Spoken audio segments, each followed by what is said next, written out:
तो हम फिर आज इतने पीछे क्यों? हम अंतिम पायदान पे क्यों? बाबा साहब भी कहते हैं कि अगर आपको अपने दुखों से मुक्ति पानी है तो आपको लड़ना होगा, मगर लड़ने से पहले आपको पढ़ना होगा, क्योंकि बिना पढ़े अगर हम लड़ने गए तो हमारी हार निश्चित है। तो हमने तैयारियां नहीं की, हमने संघर्ष बहुत किया, हम संगठित हैं, लेकिन उसके लिए प्लानिंग नहीं की कि हम कैसे लड़े।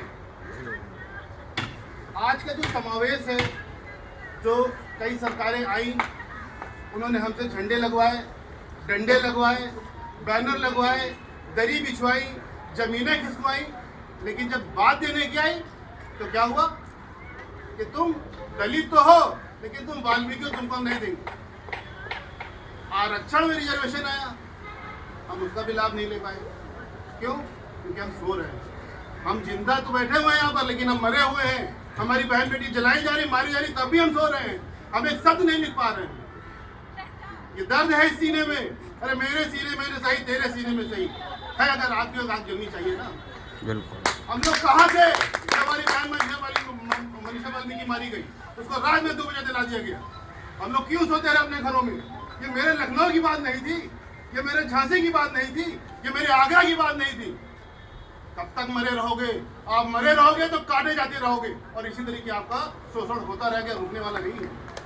ये सच्चाई है इस देश की। हम अभी सो रहे हैं, हमारे रोजगार पे शोषण हो रहा है। कौन लिख रहा है? किसी ने आवाज उठाई? हम 70,000 से 7,000 पे आ गए, इसमें चिंता नहीं हुई आपको? हम अपने बेटों को जो सीएमएस में पढ़े थे, आज हम फिर सरकारी स्कूल की तरफ जा रहे हैं, हम आरटीआई की तरफ जा रहे हैं। क्यों जा रहे हैं?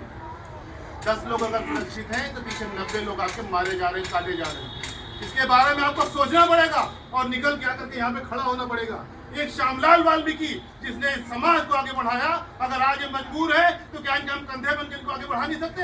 जरूरी है, होना चाहिए। हमारे समाज का बीच पितामह अगर आज सैया पे लेटा हुआ है तो क्या हमारी नैतिक जिम्मेदारी नहीं है कि इनके कंधों को मजबूत करते हुए अपने समाज को सुरक्षा प्रदान कर सके? हम इतने गिरे हुए हैं, हम इतने डरे हुए हैं। ये सरकारें डरेंगी सिर्फ 1 हफ्ते अगर आप निकलेंगे नहीं अपने घरों से। ये मेरा वादा है, चाहे वो कोई भी गवर्नमेंट हो, चाहे बीएसपी हो, चाहे एएसपी हो, चाहे सपा हो, चाहे बीजेपी हो। जब बिरयानी बनाने की बात आती है तो हमें बुला लेते हो, और जब बांटने की बात आती है तो हमें भगा देते हो। ऐसे नहीं चलेगा। अब आपको लड़ना पड़ेगा, अब आपको निकल के आना पड़ेगा, अपने घरों से निकलना पड़ेगा। अगर आप 60 के बाद रिटायर हो रहे हैं तो घर में बैठने की बजाय अब 4 लोग बैठ करके जगरी जागरी करना पड़ेगा। कि अगर कोई युवा बढ़ना चाहता है, अगर कोई समाज आगे लड़ना चाहता है, तो उसके साथ कम से कम कंधे से कंधा मिला करके उसको आगे बढ़ाने की तो सोचिए। हम लीडरशिप एक्सेप्ट नहीं करना चाहते हैं, हम परिवार बांधे फंसे हुए हैं, हम सामाजिक गोत्रों में फंसे हुए हैं। आखिर कब तक बटे रहोगे? यही बटना आपको काटने के लिए मजबूर कर रहा है। ये सच्चाई है, आपके सामने बोलना पड़ रहा है मुझे, क्योंकि आप लोग सम्राट लोग हैं, आप जागरूक लोग हैं। आपने पीछे जो भी किया, जो भी कहा, मुझे उससे मतलब नहीं पड़ता, उससे फर्क नहीं पड़ता। इस देश की सत्ता शासन में मुझे अपना हक चाहिए, मुझे अधिकार चाहिए। कौन देगा मुझे अधिकार अपना? जब हम चिल्लाएंगे, जब अपनी बात रखेंगे, तभी तो लोग जानेंगे। हम क्यों नहीं चिल्ला पाते हैं? हम क्यों मैच दबा नहीं जाते हैं? हम सड़क से लेकर संसद में नहीं जा पाते हैं। सड़कों पे निकलना पड़ेगा, अपने व्यक्ति को आगे बढ़ाना पड़ेगा, संसद में पहुंचाना पड़ेगा, तब आपकी बात रख पाएगा वो। आपके लिए कोई नहीं आएगा, कोई नहीं आएगा, कोई मसीहा नहीं है। आपको खुद अपना दीपक बनना पड़ेगा, तभी आपको रोशनी मिलेगी। बिल्कुल बिल्कुल। ये दर्द है, समाज का दर्द है। हम लोग लड़ रहे हैं, आगे बढ़ रहे हैं धीरे धीरे।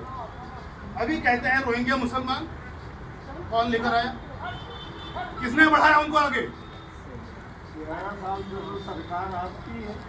मैं सरकार में हूँ ही नहीं ना मान्यवर। आपको शायद